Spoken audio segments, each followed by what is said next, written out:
Does this show that any progress has been made or simply that more efforts, more policy work needs to be done? It certainly does show that there's an enormous amount of work ahead, Heidi, to equalise pay, especially in the insurance and finance sector, which ranks second to construction in terms of pay disparity. This is the first time that companies of 100 employees or more have had their individual pay gaps made public by the Workforce Gender Equality Agency. That data released overnight.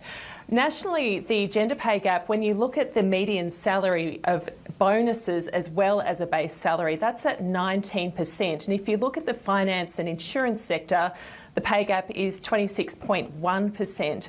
Nationally, it means that women are getting paid about $18,000 Australian less than men each year.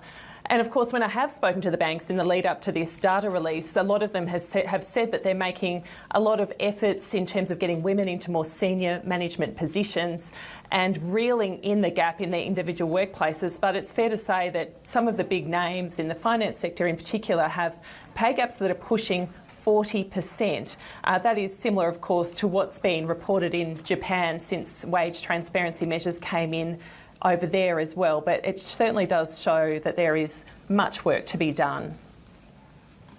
Yeah, Amy, to your point, I mean, I feel like every time we get out this sort of data, not just maybe in Australia, but on an international level, we kind of hear the same sort of thing, that you need to have more women that are being developed and retained and promoted into senior leadership positions. But is this really a gender leadership gap, or do you think on a like-for-like basis, it also could be a case that perhaps women are just being paid less?